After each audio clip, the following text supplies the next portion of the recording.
Vous est-il déjà arrivé d'être captivé par un discours, au point de n'en oublier le temps? C'est ça, la magie d'une parole bien maîtrisée. Aujourd'hui, on va explorer les secrets des conférences TED, ces présentations qui ont le pouvoir de changer notre vision du monde. Pour ça, on va plonger dans le livre de Cray Henderson, le grand patron de TED, et décortiquer ensemble ces 10 leçons fondamentales pour devenir un orateur inoubliable. Que vous soyez étudiant, entrepreneur ou simplement curieux d'améliorer votre communication, ce qui va suivre pourrait bien transformer votre manière de prendre la parole.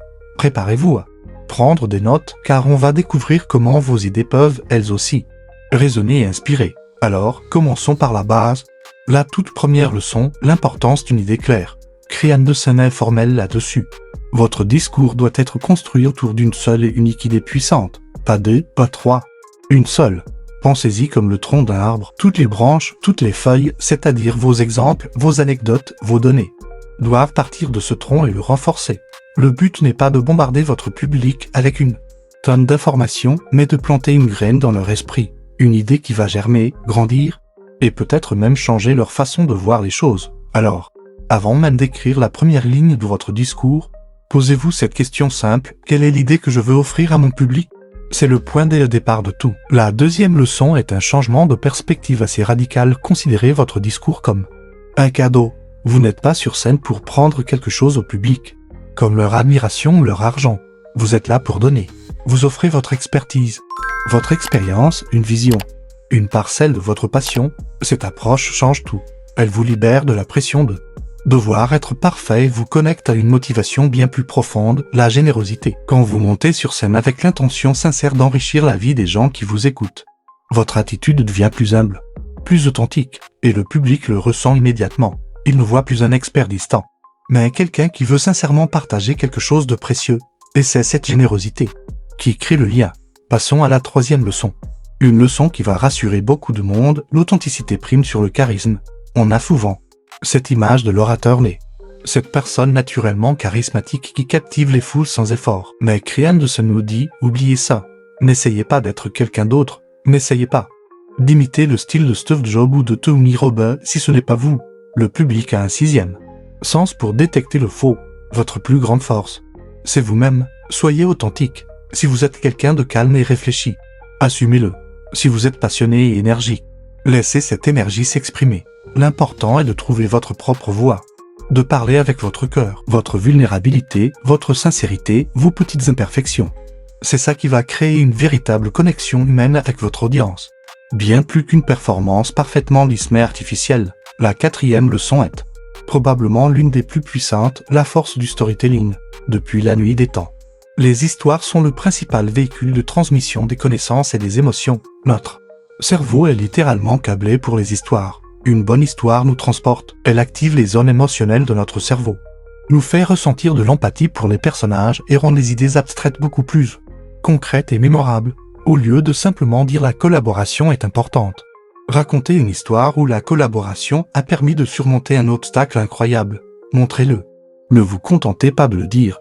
Une anecdote personnelle, une étude de cas, une métaphore bien choisie. Ces outils narratifs sont vos meilleurs alliés pour captiver votre public et faire en sorte que votre message reste gravé dans leur mémoire longtemps après la fin de votre discours. On en arrive à la cinquième leçon: simplifier la complexité.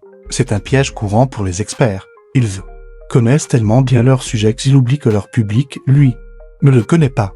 Ils utilisent du jargon, des concepts compliqués, et finissent par perdre tout le monde en route. La règle d'or selon Cray Henderson, c'est d'éliminer le jargon à tout prix. Expliquez les choses comme si vous parliez à un ami intelligent mais non spécialiste. Utilisez des analogies, des métaphores, des exemples du quotidien pour rendre les idées complexes accessibles. Le vrai génie ne réside pas dans le fait de paraître intelligent en utilisant des mots compliqués.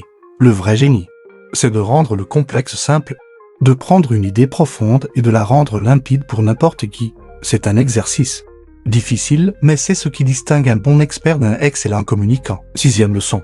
Un principe fondamental: convaincre avec honnêteté.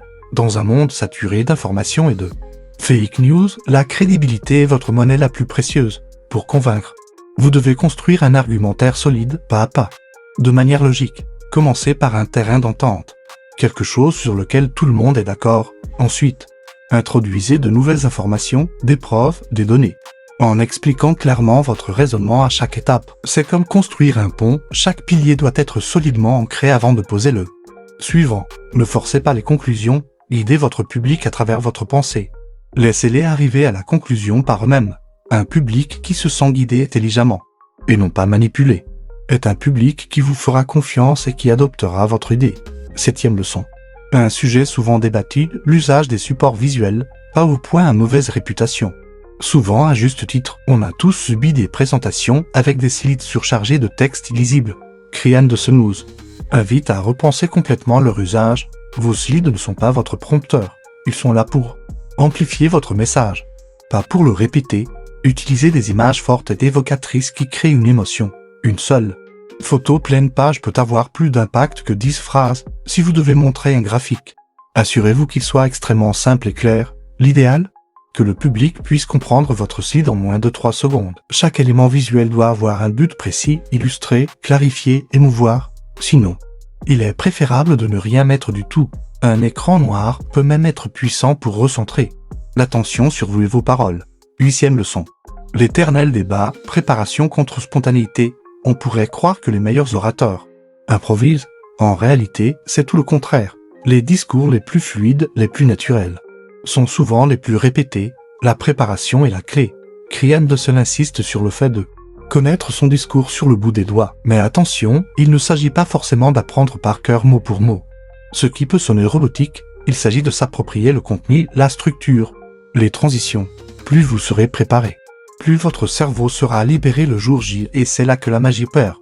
Parce que vous n'êtes plus en train de chercher vos mots, vous pouvez vous concentrer sur le public, interagir, être présent. C'est cette préparation intense qui vous donne la liberté d'être vraiment spontané. 9e leçon, un sujet qui nous concerne tous, apprivoiser le trac. Avoir le trac, c'est normal. Même les orateurs les plus expérimentés le ressentent. C'est une réaction physiologique, l'adrénaline qui monte. La clé, nous dit Krian de Seul, n'est pas de chercher à l'éliminer, mais à le canaliser. Utilisez cette énergie à votre avantage. Respirez profondément avant de monter sur scène pour oxygéner votre cerveau.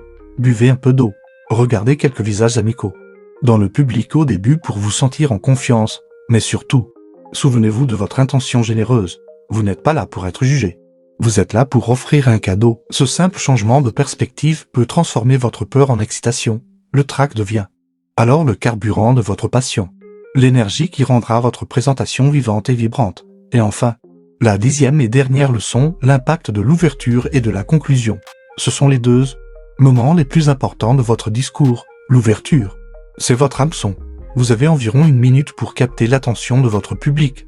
Posez une question intrigante, racontez une anecdote surprenante, présentez une statistique choquante. Donnez-leur une raison de vous écouter. La conclusion, c'est votre dernier message. Celui qui va rester. Ne vous contentez pas de résumer ce que vous avez dit. Élevez le débat. Zoomez en arrière pour montrer l'importance de votre idée. Terminez par un appel à l'action, inspirant ou une image forte et mémorable. Une bonne conclusion ne ferme pas la discussion. Elle l'ouvre. Elle doit laisser le public avec un sentiment d'espoir, de curiosité, et l'envie d'en savoir plus. Voilà, nous avons parcouru les 10 leçons de Krian de Seul. Mais au-delà de ces techniques, ce qu'il faut retenir, c'est une vision profondément humaniste de la prise de parole. Parler en public, ce n'est pas une performance, c'est un acte de connexion. C'est le plus beau moyen que nous ayons, en tant qu'être humain, de synchroniser nos esprits, de partager des idées complexes et de construire ensemble un futur meilleur. Chaque idée partagée est une étincelle qui peut en allumer d'autres. Alors n'ayez pas peur de prendre la parole. Votre voix compte. Vos idées méritent d'être entendues. J'espère que ces conseils vous donneront la confiance nécessaire pour partager ce qui vous anime. Merci beaucoup de m'avoir écouté. Et si cette vidéo vous a plu, n'hésitez pas à vous abonner pour ne pas manquer les prochaines. À très bientôt.